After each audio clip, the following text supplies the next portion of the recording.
Hello dear job aspirants, very very good morning. তোমাদের সবাইকে আবারও তোমাদের সবচেয়ে প্রিয় চ্যানেল স্টাডি ইন উইনের নতুন আরেকটা ভিডিওতে আমরা জানাই অনেক অনেক স্বাগত। আসছে ফ্যামিলি কোর্টের পিএ ও এলডিসি পরীক্ষা, আর জানুয়ারি মাসে আসছে ডিস্ট্রিক্ট কোর্টের এলডিসি পিএ গ্রুপ ডি সমস্ত পরীক্ষা। তাই তোমাদের আজকে থেকেই রিভিশন ফেজ কিন্তু অলরেডি শুরু হয়ে যাওয়ার কথা। আজকে না, অনেক দিন আগে থেকেই কিন্তু রিভিশন ফেজ তোমাদের শুরু হয়ে যাওয়ার কথা। আমরা তোমাদের জন্য এই স্পেসিফিক্যালি হাইকোর্টের পরীক্ষাগুলোতে কি কি ইম্পর্টেন্ট জায়গা থেকে প্রশ্ন আসতে পারে সেগুলোর কিন্তু ক্লাস দিচ্ছি। আজকে সেই সিরিজের নতুন একটা ক্লাস আমরা নিয়ে এসেছি, যেখানে সংবিধানের যে সংশোধন আছে, বিভিন্ন সংশোধনের ব্যাপারে পরীক্ষার জন্য যেগুলো গুরুত্বপূর্ণ সেই জিনিসগুলো আমরা এই ভিডিওতে তোমাদের বলে দেব। মনে রাখবে, very very important amendments in the constitution of India, যেগুলো থেকে কিন্তু প্রশ্ন আসতে পারে। আর এই ক্লাসটা টিপিএসসি, JRBT2, STGT মানে TRBTর STGT, হাইকোর্ট, ফরেস্টার সহ বিভিন্ন পরীক্ষা যেখানেই পলিটি থেকে প্রশ্ন আসে সবগুলো পরীক্ষার জন্য কিন্তু খুব খুব গুরুত্বপূর্ণ। তোমরা সকল চাকরি প্রত্যাশীরা এই ভিডিও লিঙ্কটা ম্যাক্সিমাম হোয়াটসঅ্যাপ, ফেসবুক, টেলিগ্রাম গ্রুপে শেয়ার করে ত্রিপুরার প্রত্যেকটা কর্নারে যতজন চাকরি প্রত্যাশী আছে সবাইকে গুরুত্বপূর্ণ ক্লাসটা আমাদের এই একটা ভিডিওর মাধ্যমে করে নেওয়ার তোমরা সুযোগ করে দিও। আর যারা তোমরা ফার্স্ট টাইম দেখছো আমাদের চ্যানেলটা, এক্ষুনি আমাদের চ্যানেল স্টাডি ইন উইনটা সাবস্ক্রাইব করে সাইডে নোটিফিকেশন বেলটা কিন্তু অবশ্যই তোমরা ক্লিক করে রাখতে ভুলো না। ত্রিপুরার সমস্ত চাকরির আপডেট, চাকরির প্রিপারেশন করার জন্য ফ্রি ইউটিউব ক্লাসেস, সরকারি কর্মচারী ও পেনশনারদের update, education update, current affair সবকিছু একটা প্ল্যাটফর্মে অন টাইম তোমরা কিন্তু পেয়ে যাবে। আমাদের নতুন Telegram channel, WhatsApp group, WhatsApp channel, Facebook page সবকিছু লিঙ্ক আমরা নিচে ডেসক্রিপশন বক্সে দিয়ে রেখে তোমাদের ইচ্ছা হলে এগুলো ফলো করতে পারো বা জয়েন করতে পারো। ওখানে আমরা সমস্ত আপডেট জানালি আমরা শেয়ার করে থাকি, ঠিক আছে? আচ্ছা, কুইকলি বলে দেই, ত্রিপুরার আসন্ন সমস্ত সরকারি চাকরির লিখিত পরীক্ষা বা ইন্টারভিউর প্রিপারেশন করার জন্য full syllabus, complete notes, English plus Bangla দুটো ভার্সানেই বিভিন্ন পরীক্ষার আমাদের কাছে অ্যাভেলেবেল আছে। যেই নোটসগুলো পড়লে তোমাদের পরীক্ষায় অবশ্যই ভালো ফলাফল তোমরা কিন্তু করতে পারবে।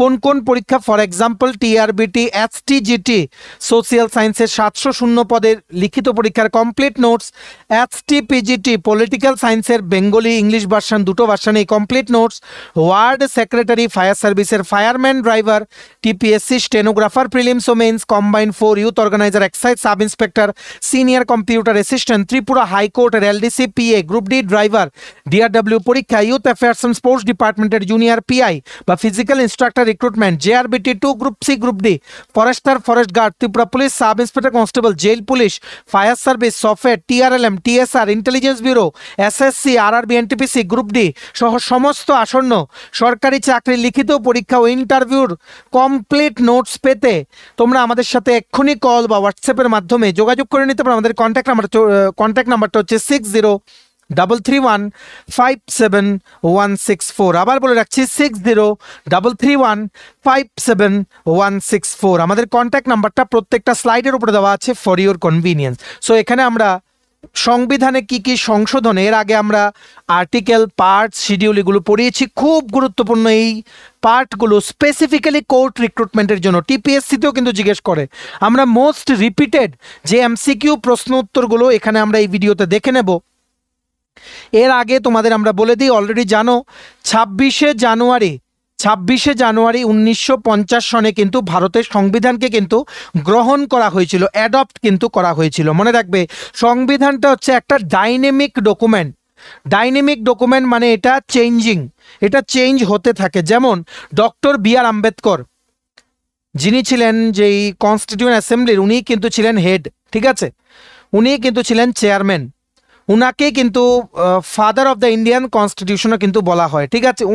উনার নেতৃত্বেই কিন্তু এই সংবিধানটা কিন্তু বানানো হয়েছিল। সো ডক্টর BR আম্বেদকর উনি বলেছেন, the constitution is a dynamic document, it must be capable of growth and change. এটা কিন্তু আসতে পারে, constitution is a dynamic document, it must be capable of growth and change. মানে কনস্টিটিউশন কোনো স্থির কিছু না যে এটা আর এডিট করা যাবে না। যত দিন যাবে, according to the requirements, constitution কিছু রুলস মেনে কনস্টিটিউশনকে কিন্তু as per requirement time to time কিন্তু এডিট করা যাবে, সেটাতে নতুন কিছু চেঞ্জেস আনা যাবে। সেটাই কিন্তু ডক্টর BR আম্বেদকর উনি কিন্তু বলে গেছেন, ঠিক আছে? আর মনে রাখবে, কনস্টিটিউশন অ্যামেন্ডমেন্ট মানে হচ্ছে এক্সিস্টিং যে লেখাগুলো আছে কনস্টিটিউশনে, মানে ভারতের সংবিধানে, সেই লেখাগুলোতে কিছু চেঞ্জ আনা। ঠিক আছে। আর এই লেখাগুলোতে চেঞ্জেস কীরকম হতে পারে, কমপ্লিটলি মডিফাই করা হতে পারে, কোনো নতুন কিছু লেখা ইনসার্ট করা হতে পারে, বা কোনো কিছু প্রভিশন যদি আগে থেকে থাকে সেগুলোকে রিমুভ করা যেতে পারে, যাতে নতুন সার্কামস্টেন্সেসের সাথে ম্যাচ যাতে করানো যায়, মানে অ্যাজ পার রিকোয়ারমেন্ট যা দরকার সেগুলো সংশোধন করে সেগুলো যাতে আনা যায় সংবিধানে। তার জন্যই কিন্তু অ্যামেন্ডমেন্ট করা হয় অনেক আগে থেকে, সিন্স 1951 1951 সন থেকে সংবিধানে কিন্তু সংশোধন করা হচ্ছে ভারতের। এটা কিন্তু খুব গুরুত্বপূর্ণ প্রশ্ন, যা যা বলছি তোমরা খাতায় লিখে রাখো, যে কোনো একটা পরীক্ষা দেখবে প্রশ্ন আসবে। আমরা কিন্তু পরীক্ষার নার্ভটাকে কিন্তু আমরা ধরে চলবো, ঠিক যে জায়গা থেকে জিজ্ঞেস করে সেগুলো কিন্তু আমরা পড়বো, ঠিক আছে। আর মনে রাখবে একটা অনুচ্ছেদ মনে রাখো, অনুচ্ছেদটা হচ্ছে 368, আর্টিকেল 368। সংবিধানের অনুচ্ছেদ নাম্বার 368 আমাদেরকে বলে যে পার্লামেন্টের সংসদের সেই ক্ষমতা আছে কনস্টিটিউশনটাকে সংশোধন করার। ভারতের parliament has the power to amend the constitution, কিন্তু ইট হ্যাজ দ্য পাওয়ার, কিন্তু বেসিক যে স্ট্রাকচারটা কনস্টিটিউশনের, যে বেসিক যে পিলারটা, সেগুলো কিন্তু ওনারা এডিট করতে পারবে না, সেগুলো কিন্তু ওনারা চেঞ্জ করতে পারবে না। দিস সেইজ আর্টিকেল নাম্বার 368, 368 অনুচ্ছেদ আমাদেরকে কিন্তু বলে। অলরেডি আমরা ইম্পর্টেন্ট আর্টিকেলসের মধ্যে কিন্তু দেখে নিয়েছি, ঠিক আছে। আর কিছু কিছু মানে কি বলবো, মানে এই যে সংবিধান যে সংশোধন করা হয়, কিছু কিছু রুলস মেনে করতে হয়। রুলস মানে একা কেউ একজন বলে দিলেও সংবিধান কিন্তু সংশোধন হয় না, ঠিক আছে। যেমন দুটো রুল, একটা আছে সিম্পল মেজরিটি, কি বলেছি, একটা রুল আছে সিম্পল মেজরিটি। সিম্পল মেজরিটি থাকতে হবে, সংসদের অধিবেশন যখন বসবে তখন সিম্পল মেজরিটি থাকতে হবে। সিম্পল মেজরিটি মানে যখন কোনো সংশোধন করা হবে বলে প্রস্তাব রাখা হয় পার্লামেন্টে, ঠিক আছে, সেটা ভোটিং করা হয়, ভোটে যদি পাস হয় তার মানে সংশোধনী অ্যামেন্ডমেন্টটা কাজে লাগবে পরে, সেটা গ্রিন সিগন্যাল পেল। যদি পাস না হয় পুরো হল্ট, ঠিক আছে, পুরো হল্ট। তারপর আচ্ছা আমরা ওই জায়গাটাতে গেলাম না আর, কারণ এটা অনেক বড় একটা পার্ট, ঠিক আছে। যেহেতু পরীক্ষা লাস্ট মোমেন্টের প্রিপারেশন, দুটো ক্রাইটেরিয়া জেনে রাখো কনস্টিটিউশন অ্যামেন্ডমেন্টের। একটা হচ্ছে সিম্পল মেজরিটি, এটা কিন্তু আমাদেরকে বলে যে 50% যতটা স্ট্রেংথ আছে পার্লামেন্টে, যতজন মেম্বার প্রেজেন্ট আছে তাদের 50%-এর বেশি প্রেজেন্ট থাকতে হবে এই অ্যামেন্ডমেন্টটা পাস করার সময়, আর ভোট করতে হবে। এটা কিন্তু নট অ্যাকর্ডিং টু আর্টিকেল 368, এটা নট অ্যাকর্ডিং টু আর্টিকেল, মানে এটা আর্টিকেল 368-এর আন্ডারে কিন্তু নেই, ঠিক আছে। ফর এক্সাম্পল, মানে যেমন সিম্পল মেজরিটিতে কোন অ্যামেন্ডমেন্টগুলো, কোন সংশোধনগুলো পাস করা হবে সংসদে, যেমন ফর এক্সাম্পল কোনো রাজ্যের যদি কোনো নাম চেঞ্জ করা হয়, কোনো বাউন্ডারি যদি চেঞ্জ করা হয়, ঠিক আছে, বা অন্যান্য নতুন রাজ্য যদি স্থাপন করার কোনো কিছু প্রভিশনসকে যদি বা কোনো অ্যামেন্ডমেন্টকে যদি ইন্ট্রোডিউস করা হয়, তখন সিম্পল মেজরিটি কিন্তু কাজে লাগে, ঠিক আছে। আরেকটা আছে কি স্পেশাল মেজরিটি, একটা হচ্ছে সিম্পল, আরেকটা হচ্ছে স্পেশাল মেজরিটি। ভালো করে বুঝে রাখবে সিম্পল মেজরিটি আর স্পেশাল মেজরিটি, ঠিক আছে। এই স্পেশাল মেজরিটি কোন কোন সংবিধানের সংশোধনগুলোকে পাস করাতে লাগে আগে জেনে রাখো। স্পেশাল মেজরিটি কি? স্পেশাল মেজরিটি মানে হচ্ছে যেই টোটাল স্ট্রেংথ আছে সংসদের, মেজর মানে একটা সিংহভাগ মেম্বার সেখানে প্রেজেন্ট থাকতে হবে। সিংহভাগ মানে 2/3, 3 ভাগের 2 ভাগ মেম্বার প্রেজেন্ট থাকতে হবে। আর প্রত্যেকটা হাউসে, মানে লোয়ার হাউস আপার হাউস, লোকসভা রাজ্যসভা, এই দুটোর হাউসের যদি টোটাল স্ট্রেংথটাকে তুমি 3 ভাগ ধরো, তার মধ্যে 2 ভাগ প্রেজেন্ট থাকতে হবে। আর প্রত্যেকটা হাউসে, লোকসভা রাজ্যসভা দুটোতেই ভোটিং করতে মানে ভোট করতে হবে অ্যাটলিস্ট 2/3 মেম্বার্স। এটা আরও পুক্ত একটা কি বলবো, মানে একটা প্রসিজার যেটা বেশ কিছু ইম্পর্টেন্ট অ্যামেন্ডমেন্টস পাস করাতে কিন্তু লাগে। যেমন তোমাদের ডাইরেক্টিভ প্রিন্সিপালস, ঠিক আছে, প্রেসিডেন্টের ইলেকশনের ব্যাপারে যদি কোনো অ্যামেন্ডমেন্ট করতে হয়, ফান্ডামেন্টাল রাইটস মৌলিক অধিকারের ব্যাপারে কোনো যদি অ্যামেন্ডমেন্ট করতে হয় সংবিধানে, সেটার কিন্তু সংসদে স্পেশাল মেজরিটি লাগবে, ঠিক আছে, স্পেশাল কিন্তু মেজরিটি লাগবে। আরও অনেক কিছু আছে, তোমরা এই দুটোই জেনে রাখো। এখন যেহেতু লাস্ট মুহূর্তের প্রিপারেশন, দেখো আমাদের ইন্ডিয়ান পলিটির কমপ্লিট একটা প্লেলিস্ট আছে, তোমরা আমাদের চ্যানেলে ঢুকো, দেখো ইন্ডিয়ান পলিটি, সেখানে গিয়ে ইন ডিটেলসে তোমরা অ্যামেন্ডমেন্টটা কিন্তু পড়ে নিতে পারো, ঠিক আছে। ভারতের সংবিধানকে কিন্তু একটা লিভিং ডকুমেন্টও বলা হয়, লিভিং ডকুমেন্টও বলা হয়, ঠিক আছে। আর অনেক বছর আগে থেকে ভারতের সংবিধানে কিন্তু অনেকবার কিন্তু সংশোধন করা হয়েছে, অনেকবার, ঠিক আছে। আর এই যে সংশোধন করা হয় যাতে ডাইনামিক যেই মানে সরকার বা গভর্নমেন্ট চালানোর জন্য যে পরিস্থিতি অনুযায়ী যখন যেটা লাগবে সেটা, সেই চেঞ্জেসগুলো যে সংবিধানে আনা হয়, সংবিধানটাকে এডিট করা হয় নিয়ম মেনে, রুলস মেনে, তার জন্য সংবিধানটাকে বলা হয় living document, dynamic document, which is subject to be changed as per the circumstances, ঠিক আছে। মানে গভর্নেন্সটাকে ঠিকঠাক মতে চালানোর জন্য, গভর্নমেন্টের মানে কি বলবো, এফিশিয়েন্ট গভর্নেন্স করানোর জন্য কনস্টিটিউশন অ্যামেন্ডমেন্ট কিন্তু জরুরি। আশা করি আর বোঝানোর কিছু দরকার নেই, ঠিক আছে। যেমন সবচেয়ে প্রথম ফার্স্ট অ্যামেন্ডমেন্ট অ্যাক্ট, ভালো করে জেনে রাখো, ফার্স্ট অ্যামেন্ডমেন্ট অ্যাক্ট, এটার প্রভিশন জিজ্ঞেস করে না, শুধু সালটা জিজ্ঞেস করে। 1951 সনে করা হয়েছিল, ভালো করে লিখে রাখো, ঠিক আছে, ভালো করে লিখে রাখো। কোনগুলোর জিজ্ঞেস করে যে এই অ্যামেন্ডমেন্টটা কিসের সাথে যুক্ত, সেগুলো আমরা বলে দেব। তারপরে সেকেন্ড টাইম, দ্বিতীয় টাইম সংবিধানে সংশোধন করা হয়েছিল 1952 সনে, 1952 সনে, সেটা লোকসভার সাথে রিলেটেড, ঠিক আছে, লোকসভার সাথে সেটা রিলেটেড। আর ফার্স্ট অ্যামেন্ডমেন্টে বিভিন্ন রাজ্যের মানে কি বলবো, একুইজিশন কি করে করতে হয়, ঠিক আছে, 9th শিডিউল, মানে বিভিন্ন জুডিশিয়াল রিভিউ নিয়ে অনেক কিছু আছে, সেটা জেনারেলি জিজ্ঞেস করে না কি কি ছিল, জিজ্ঞেস করে ফার্স্ট অ্যামেন্ডমেন্ট কবে হয়েছিল, 1951 সনে, সেকেন্ডটা হয়েছিল 1952, ঠিক আছে। তারপর তোমরা ডাইরেক্টলি চলে আসো সপ্তম সংশোধন, 7th অ্যামেন্ডমেন্ট, সংবিধানে যে করা হয়েছিল 1956 সনে, 7th অ্যামেন্ডমেন্ট। এটার মধ্যে অনেক কিছু করা হয়েছিল। আগে কি হতো, রাজ্যগুলোকে পার্ট এ, পার্ট বি, যেমন ত্রিপুরা 1956 ছিল পার্ট সি স্টেট, সো সেই part A, part B, part C যে ক্যাটাগরি করা হতো রাজ্যগুলোকে, সেই সিস্টেমটা অ্যাবলিশ, পুরো হটিয়ে দেওয়া হলো এই 7th অ্যামেন্ডমেন্ট 1956 ইয়েতে, ঠিক আছে।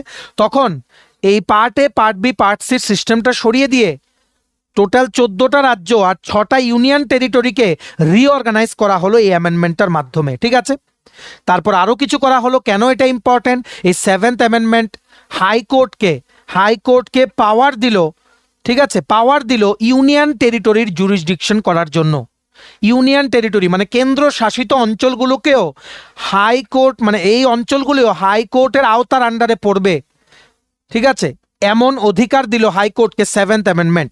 আর এটা বলল যে এক বা তার অধিক রাজ্যে কমন হাইকোর্ট থাকতে পারে, এটাও বলেছে 7th অ্যামেন্ডমেন্ট, যেটা অলরেডি কিন্তু আমি আগে কিন্তু বলে দিয়েছি, ঠিক আছে। এগুলো ইম্পর্টেন্ট, বাকিগুলো ইম্পর্টেন্ট না পরীক্ষার জন্য। নেক্সট তোমরা চলে আসো 10ম অ্যামেন্ডমেন্ট, 10th অ্যামেন্ডমেন্ট, এটা করা হয়েছিল 1961 সনে, 1961। এটা কেন ইম্পর্টেন্ট, এটা দাদরা অ্যান্ড নগর হাভেলির সাথে রিলেটেড, দাদরা অ্যান্ড নগর হাভেলি, ঠিক আছে। এই দাদরা অ্যান্ড নগর হাভেলিকে ইন্ডিয়ার পার্ট করেছে এই 10ম সংবিধানের সংশোধন 1961 সনে, যেটা আনা হয়েছিল, ঠিক আছে। তারপর আরও অনেক কিছু করা হয়েছে, যেমন আরেকটা ইম্পর্টেন্ট 15তম সংবিধানের সংশোধন, 15th অ্যামেন্ডমেন্ট। আমরা বারবার বলছি যদি অ্যামেন্ডমেন্ট থেকে আসে এই ক্লাসের বাইরে তোমাদের কোনো প্রশ্ন আসবে না। 15th অ্যামেন্ডমেন্ট 1963 সনে আনা হয়েছিল। এটার মধ্যে একটা ইম্পর্টেন্ট যেমন তোমাদের করা হয়েছিল, হাইকোর্টকে রিট পাস করার অধিকার দেওয়া হয়েছে। রিট আমরা আগের ক্লাসে বুঝিয়েছি, তোমরা যারা রেগুলারলি ফলো করো জানো, 5 টাইপের রিট আছে, এগুলো কোন সময় ইস্যু করতে পারে, basically related to fundamental rights, ঠিক আছে, সেগুলো তোমরা একটু পড়ে নিও। এই 15তম সংবিধানের সংশোধনটা যেটা 1963 সনে করা হয়েছিল, সেটা হাইকোর্টকে রিট ইস্যু করার পারমিশন দিল, ঠিক আছে, বিভিন্ন আর্টিকেলে অ্যামেন্ডমেন্ট করেছে, ঠিক আছে।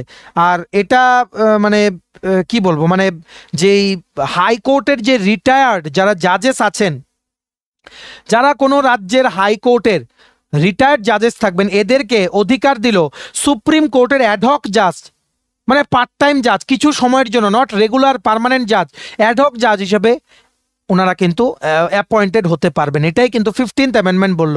আর হাইকোর্টকে রিট ইস্যু করার অধিকার দিল, ঠিক আছে। আশা করি তোমরা বুঝতে পেরেছো। আর আরেকটা সংবিধানের সংশোধন জেনে রাখো, 24/15 থেকে ডাইরেক্টলি আমরা জাম্প করছি 24তম সংবিধানের সংশোধনী অ্যাক্ট। যখন পাস হয়ে যায় তখন সেটা অ্যাক্ট হয়ে যায়, ঠিক আছে। এই 24th অ্যামেন্ডমেন্ট অ্যাক্ট 1971, ঠিক আছে, এটা আরও পুক্ত করলো পার্লামেন্টের পাওয়ারটাকে, কনস্টিটিউশনটাকে অ্যামেন্ডমেন্ট করার জন্য, ঠিক আছে, ইনক্লুডিং ফান্ডামেন্টাল রাইটস। আর এই 24th অ্যামেন্ডমেন্ট ভারতের রাষ্ট্রপতি প্রেসিডেন্টকে পারমিশন দিল, মানে প্রেসিডেন্টের পারমিশন নিতে হবে কোনো কনস্টিটিউশনে অ্যামেন্ডমেন্ট করতে হলে, সেটা আমাদেরকে বলে 24th অ্যামেন্ডমেন্ট অ্যাক্ট 1971, ঠিক আছে। আরও কিছু আছে, যেমন একটা ইম্পর্টেন্ট, যেমন ফান্ডামেন্টাল ডিউটিস সাথে রিলেটেড, এটা প্রচুরবার আসে, ঠিক আছে।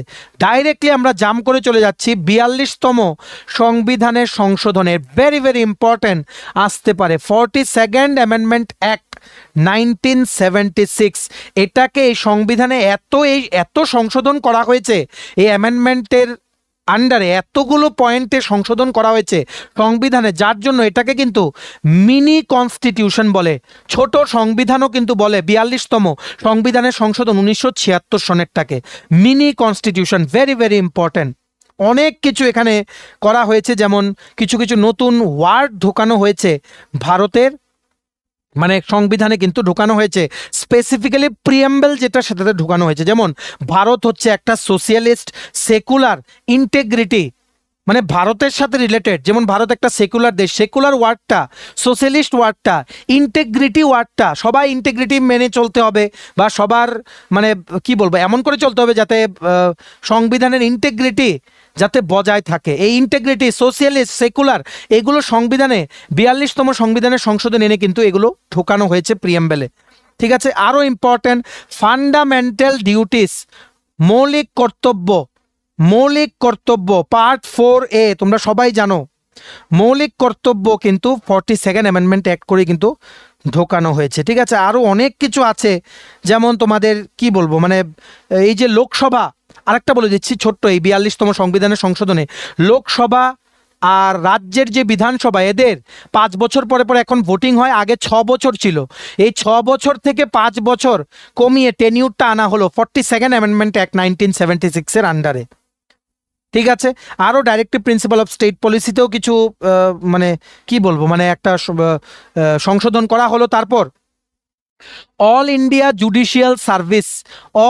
জুডিশিয়াল সার্ভিস কিন্তু চালু হলো 42তম সংবিধানের সংশোধন, যেটা 1976 সনে কিন্তু আনা হয়েছিল সেটার আন্ডারে, ঠিক আছে।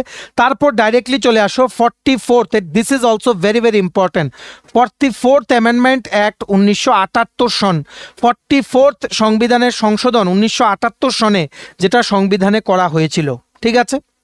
কিছু কিছু সুপ্রিম কোর্ট ও হাইকোর্টের ক্ষমতাকে রেস্টোর করা হলো, মানে এগুলোকে আবার আনা হলো, ঠিক আছে। এটা মানে কি বলবো, প্রেসিডেন্ট যে কি মানে ন্যাশনাল ইমার্জেন্সি যে ডিক্লেয়ার করতে পারে, সেটার মানে ন্যাশনাল ইমার্জেন্সি ডিক্লেয়ার তখনই করতে পারবে যদি লিখিত আকারে ক্যাবিনেট মন্ত্রিসভার থেকে যদি রিকমেন্ডেশন যায় প্রেসিডেন্টের কাছে, সেই প্রভিশনটা আনা হলো 44th অ্যামেন্ডমেন্ট অ্যাক্ট 1978-এ, ঠিক আছে। আরেকটা জিনিস আনা হয়েছে, এটা খুব গুরুত্বপূর্ণ, প্রায় কিন্তু প্রশ্নতে আসছে, স্টার মার্ক দিয়ে রাখো, তোমরা যেখানে খুশি সার্চ করে নিও। একটা ছিল কি, রাইট টু প্রপার্টি, এই রাইট টু প্রপার্টিটা আগে ছিল ফান্ডামেন্টাল রাইটস, মৌলিক অধিকার। এটা অলরেডি আমরা আগের ক্লাসে বুঝিয়েছি, আর বললাম না রাইট টু প্রপার্টিটা কি। এটাকে এই 44তম সংবিধানের সংশোধন 1978 সনে যেটা করা হয়েছে, সেটাতে এই রাইট টু প্রপার্টিটাকে একটা লিগ্যাল রাইট করে দেওয়া হলো, legal right, not fundamental right, legal right, article number 300A, already আমরা আগের দিন কিন্তু পড়িয়েছি, ঠিক আছে। আরেকটা জিনিস করা হলো 44তম সংবিধানের সংশোধনে করা হলো যে ফান্ডামেন্টাল রাইটস যেগুলো আমাদেরকে বলে আর্টিকেল নাম্বার 20 আর 21, সংবিধানের যেই অনুচ্ছেদ নাম্বার 20 ও 21 আমাদেরকে যেই মৌলিক অধিকারের ব্যাপারে বলে, ঠিক আছে, সেই অধিকারগুলোকে ইভেন ইমার্জেন্সির সময় সাসপেন্ড করা যাবে না, কেড়ে নেওয়া যাবে না সেগুলোকে সিটিজেন্সদের থেকে, সেটা বলে 44th অ্যামেন্ডমেন্ট অ্যাক্ট 1978 এর আন্ডারে যে সংশোধনটা করা হয়েছে, it was also one of them, ঠিক আছে, ভেরি ভেরি ইম্পর্টেন্ট। 44 আর 42 তোমরা যেই পরীক্ষা দাও এসটিজিটি, এসটিপিজিটি, হাইকোর্ট, এই দুটোর থেকে একটা প্রশ্ন কিন্তু তোমাদের আসবে। 42nd amendment act mini constitution 1976 আর 44th অ্যামেন্ডমেন্ট অ্যাক্ট 1978, কারণ এত কিছু ইম্পর্টেন্ট সেখানে ইনসার্ট করা হয়েছে কনস্টিটিউশনে, মডিফাই করা হয়েছে। এগুলো তোমরা যদি বাদ দিয়ে পড়ো বিরাট ভুল করবে, এতটুকুই কিন্তু আমরা তোমাদের বলে দিচ্ছি। ঠিক আছে, আরেকটা জিনিস জেনে রাখো, 51তম সংবিধানের যে সংশোধন করা হয়েছিল 1984 সনে 1984-এ, ঠিক আছে, এটা মানে কি বলবো, লোকসভাতে, ভালো করে বুঝে রাখবে, লোকসভাতে 51তম সংবিধানের সংশোধন 1984 সনে এই প্রভিশনটা সংবিধানে যুক্ত করা হয়েছিল যে লোকসভাতে যে সিট, লোকসভার যে সিট আছে তার মধ্যে যারা এসটি আছেন, schedule tribe from Meghalaya, Arunachal Pradesh, Nagaland, Mizoram, এদের যে শিডিউল ট্রাইব কমিউনিটি আছে এদের জন্য সিট রিজার্ভ করা থাকবে লোকসভাতে। এই প্রভিশনটা কনস্টিটিউশনে ঢোকানো হয়েছিল বাই 51st অ্যামেন্ডমেন্ট অ্যাক্ট 1984। ঠিক আছে, আশা করি তোমরা বুঝতে পেরেছো। আর আরেকটা জিনিস আসতে পারে, কুইকলি জেনে রাখো, 52তম সংবিধানের সংশোধন 52nd, এটা আমাদেরকে বলে anti defection law. Anti defection মানে দেখো বেসিক্যালি 52nd অ্যামেন্ডমেন্ট অ্যাক্ট যেটা 1985-এ আনা হয়েছিল, বিভিন্ন কিছু মানে গ্রাউন্ডস বলেছে যাতে করে মানে মেম্বার অফ পার্লামেন্ট বা রাজ্যের যে বিধানসভা আছে সেখান থেকে যদি কাউকে ডিসকোয়ালিফাই করতে হয়, ঠিক আছে, সেগুলোর ব্যাপারে এতটুকু তোমরা জেনে রাখো। আর এই জিনিসটার জন্য এই 52nd অ্যামেন্ডমেন্ট অ্যাক্ট নতুন 10 নাম্বার তফসিলটা কিন্তু ইনসার্ট করেছে কনস্টিটিউশন অফ ইন্ডিয়াতে। ভেরি ভেরি ইম্পর্টেন্ট, তোমরা নিজেরা পরীক্ষা দাও, দিলে বুঝবে কেন আমরা এগুলো এত প্রেশার দিয়ে বলছি। So 52nd amendment act 10th schedule insert করেছে যেটা বলে অ্যান্টি ডিফেকশন ল, বারবার কিন্তু রিপিট হয় এগুলো। ঠিক আছে, তারপর আরেকটা ভেরি ভেরি ইম্পর্টেন্ট জিজ্ঞেস করে, 61তম সংবিধানের সংশোধন 61st অ্যামেন্ডমেন্ট অ্যাক্ট 1989 সন, 61st অ্যামেন্ডমেন্ট অ্যাক্ট, এটা বলে, এটা মানে সংবিধানের সংশোধন করে এটা বলা হয়েছে যে আগে ছিল 21 বছর হলেই ভোট দিতে পারবে। এই 61st অ্যামেন্ডমেন্ট অ্যাক্ট 1989 সনে সংবিধানে করে সংশোধন করে এই ভোটিং করার যে বয়সটা সেটা 21 থেকে 18 করা হলো। মানে তারপর 18 থেকে 1989 সনের এই একটার পাস হওয়ার পর, অ্যামেন্ডমেন্টটা পাস হয়ে যাওয়ার পরে ভোটিং এজ কমে হয়ে গেল 18 ইয়ার, যেটা এখনও কিন্তু আছে। লোকসভা আর রাজ্যের অ্যাসেম্বলি ইলেকশনের জন্য ভোটিং এজ কিন্তু 21 থেকে 18 করা হলো according to 61st amendment act 1989। ঠিক আছে, তারপর চলে আসো 65তম সংবিধানের যে সংশোধন করা হলো 1990 সনে, সেখানে একটা ন্যাশনাল কমিশন এস্টাবলিশ করা হলো শিডিউল কাস্ট ও শিডিউল ট্রাইবদের জন্য, একটা ন্যাশনাল কমিশন। সবগুলো ইম্পর্টেন্ট, প্লিজ তোমরা ভালো করে কিন্তু পড়ে নেবে। ঠিক আছে, আশা করি তোমরা বুঝতে পেরেছো। আবার আরেকটা জিনিস জেনে রাখো, 69তম সংবিধানের সংশোধন, দেখো কি করে একটার পর একটা আসছি। 69তম সংবিধানের সংশোধন 1991 সন, 69th অ্যামেন্ডমেন্ট অ্যাক্ট দিল্লিকে national capital territory of Delhi বানালো, national capital territory of Delhi বানালো 69th অ্যামেন্ডমেন্ট অ্যাক্ট 1991। কুইকলি বলে দেই। তারপর ভেরি ভেরি ইম্পর্টেন্ট দুটো, একটা হচ্ছে 73তম সংবিধানের সংশোধনী যে অ্যাক্ট হয়ে গেছে, এটা সংশোধন করা হলো 73rd 1992-তে। This is related to panchayati raj, multiple times প্রশ্ন এসছে পঞ্চায়েতি রাজ। 74th সংবিধানের সংশোধন আনা হলো 1992-তেই, সেটাতে মিউনিসিপ্যালিটি বা আরবান লোকাল বডিসের ব্যাপারটা কিন্তু ইনসার্ট করা হলো, বিভিন্ন প্রভিশন যেগুলো আমরা অলরেডি পলিটিতে কিন্তু বহুবার কিন্তু বলেছি। ঠিক আছে, পলিটি ক্লাসে তোমরা দেখে নিও, এই লাস্ট মোমেন্টের ক্লাসগুলো তোমাদের জন্য কিন্তু খুব খুব গুরুত্বপূর্ণ। ঠিক আছে, তারপর তোমাদের আরও কিছু মানে কি বলবো, আরেকটা জেনে রাখো, ছোট্ট জিজ্ঞেস করতে পারে, 77th কনস্টিটিউশনাল অ্যামেন্ডমেন্ট যেটা আনা হয়েছিল 1995 সনে, এটা শিডিউল ট্রাইব ও শিডিউল কাস্টদের, ST/SC কমিউনিটিদের সরকারি চাকরিতে প্রমোশনের সময় রিজার্ভেশন পাবে এই জিনিসটা কিন্তু ইনসার্ট করা হয়েছিল in the constitution according to 77th constitutional amendment act 1995। Very very important for all your upcoming exams. ঠিক আছে, এইবার আরেকটা চলে আসো, 86তম সংবিধানের সংশোধন 86th অ্যামেন্ডমেন্ট অ্যাক্ট, যেটা 2002-এ করা হয়েছিল। ঠিক আছে, এখানে এলিমেন্টারি এডুকেশন মানে একদম বেসিক যেই শিক্ষা পাওয়াটা সবার মৌলিক অধিকার ভারতে, elementary education is a fundamental right, এটা কিন্তু বলা হয়েছিল। ঠিক আছে, এখানে নতুন আর্টিকেল 21A সংবিধানে কিন্তু ইন্ট্রোডিউস করা হলো। ঠিক আছে, এটা বলা হলো যেই সমস্ত বাচ্চাদের 6 থেকে 14 বছরের মধ্যে বয়স, এদের কম্পালসারি ফ্রি এডুকেশন পাওয়া এদের অধিকার আছে।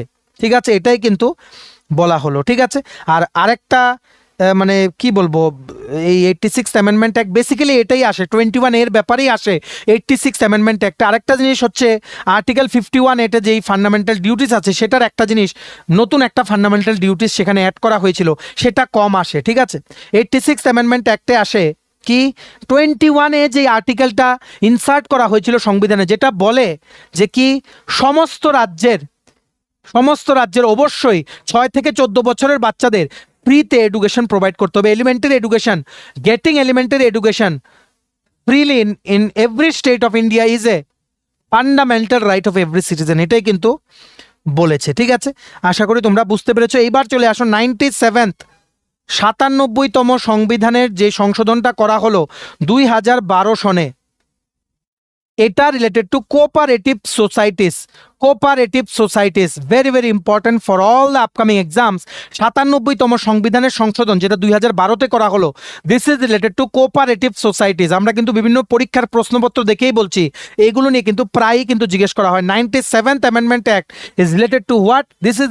This gave constitutional status and protection to cooperative societies. Very very important for all your upcoming exams. ঠিক আছে, তারপর ডাইরেক্টলি আমরা চলে যাচ্ছি 101তম সংবিধানের যে সংশোধনটা যেটা 2016-তে এসেছিল। ঠিক আছে, this is related two goods and services tax, GST. Very very important GST. ঠিক আছে, আর এই জিএসটিটা কিন্তু পার্লামেন্টের দ্বারা পাস করা হলো ফাইনালি 1 জুলাই 2017 থেকে জিএসটি কিন্তু চালু হয়ে গেল সমস্ত পুরো ভারতবর্ষে, কিন্তু এখনো কিন্তু জিএসটি চালু আছে। ঠিক আছে, ভ্যাট ট্যাক্স কিন্তু বাদ হয়ে গেল, ভ্যালু অ্যাডেড ট্যাক্স। ঠিক আছে, যাই হোক, 101st amendment act 2016 is related two goods and services tax বা জিএসটি। ঠিক আছে, তারপর তোমরা চলে আসো 102তম সংবিধানের যে সংশোধনটা করা হয়েছিল 2018-তে। ঠিক আছে, এটা আমাদেরকে কি বলে? এটা আমাদেরকে বলে যে ন্যাশনাল কমিশন থাকতে হবে ব্যাকওয়ার্ড কমিউনিটিদের জন্য। এই ন্যাশনাল কমিশন যে থাকবে এটাকে একটা কনস্টিটিউশনাল স্ট্যাটাস দেওয়া হলো। ঠিক আছে, এটাকে একটা কনস্টিটিউশন স্ট্যাটাস দেওয়া হলো, national commission for backward classes according to 102nd amendment of the Indian constitution. Quickly বলে দেই, তারপর চলে আসছে 103তম সংবিধানের সংশোধন, এটা আনা হয়েছিল 2019-এ। ঠিক আছে, এটা বললো ইডাব্লিউএস রিজার্ভেশনের ব্যাপারে, ইকোনমিক্যালি উইকার সেকশনের জন্য রিজার্ভেশন থাকবে আপ টু 10% সিট। এটা বললো 103তম সংবিধানের সংশোধন, যেটা 2019-এ কিন্তু আনা হয়েছিল। সবচেয়ে রিসেন্ট কোনটা যেটা তোমাদের জিজ্ঞেস করতে পারে, 106th অ্যামেন্ডমেন্ট, 106তম সংবিধানের সংশোধন যেটা 2020-তে করা হয়েছিল। ঠিক আছে, এটাকে কিন্তু আরেকটা নামেও জানা হয় ওমেন্স রিজার্ভেশন অ্যাক্ট, মহিলাদের জন্য রিজার্ভেশন আনা হলো। এই 106th অ্যামেন্ডমেন্ট অ্যাক্ট 2020 এনে এটা বলা হলো যে লোকসভা রাজ্য যেই কি বলবো মানে বিধানসভায়, লোকসভা রাজ্য বিধানসভায় 1/3 সিট মহিলাদের জন্য রিজার্ভ করা থাকবে। ঠিক আছে, এই সংশোধনটা পাস করা হলো 2023-এ সেপ্টেম্বর মাসে, ফাইনালি রাষ্ট্রপতির অ্যাপ্রুভাল চলে এলো সেপ্টেম্বরে 28 তারিখ 2023-এ। 106তম সংবিধানের সংশোধন যেটা 2020-তে করা হয়েছিল, related to women reservation in Lok Sabha and state Assembly's of at least 1/3। ঠিক আছে, সো এগুলো তোমরা মনে রাখতে পারো, যেগুলো মানে মোস্ট রিপিটেড সেগুলো আমরা বলে দিয়েছি। এইবার আমরা বেশ কিছু ইম্পর্ট্যান্ট এমসিকিউ দেখে নেব, যেগুলো তোমাদের প্রায় কিন্তু প্রিভিয়াস ইয়ার কোশ্চেনে এগুলো রিপিট হয়। কুইকলি দেখে নিচ্ছি, চলো। Which amendment is known as the mini constitution of India? ভারতের মিনি সংবিধান নামে পরিচিত সংশোধনী কোনটি? ভেরি ভেরি ইজি, 42তম সংবিধানের সংশোধন। Option number B is the correct answer. Next, the voting age was lowered from 21 to 18 by which amendment? Vote দানের বয়স 21 থেকে 18 বছরে নামানো হয় কোন সংবিধানের সংশোধনীর মাধ্যমে? Correct answer is option number C, 61st amendment. 61st amendment, option number B. Next, which amendment abolish the right to property as a fundamental right? কোন সংশোধনী সম্পত্তির অধিকারকে মৌলিক অধিকার থেকে বাদ দেয়? কারেক্ট আনসার ইজ 44তম সংবিধানের সংশোধন। Option number C, 44th amendment. Next, right to education article number 21A was inserted by which amendment? শিক্ষার অধিকার অনুচ্ছেদ 21 কোন সংশোধনীতে যুক্ত হয়? Correct answer is 86th amendment, 86তম সংবিধানের সংশোধন। Option number B. একটু আগেই সবগুলো কিন্তু আমরা পড়িয়ে দিয়েছি তোমাদের, ঠিক আছে? Next, which amendment provided 10% EWS reservation, 10% economically weaker সেকশনের জন্য সংরক্ষণ কোন সংশোধনীর মাধ্যমে আনা হয়? ভেরি ভেরি ইজি, 103তম সংবিধানের সংশোধন, 103rd amendment act. Option number C is the correct answer. Next, which amendment reduced Lok Sabha and assembly tenure from 6 years to 5 years?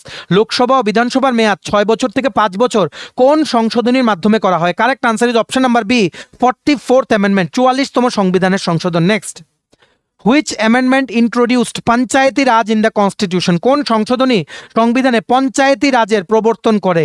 Correct answer is 73rd amendment act বা 73তম সংবিধানের সংশোধন, 73rd। Option number B is the correct answer. Next, which amendment deals with the urban local bodies বা municipalities? কোন সংশোধনী শহুরে স্থানীয় স্বশাসন মিউনিসিপ্যালিটি সম্পর্কিত বা আরবান লোকাল বডিজ সম্পর্কিত? Very easy, 74th amendment act, 74তম সংবিধানের সংশোধন। Option number C. সবগুলো কিন্তু তোমাদের পড়ার মধ্যে।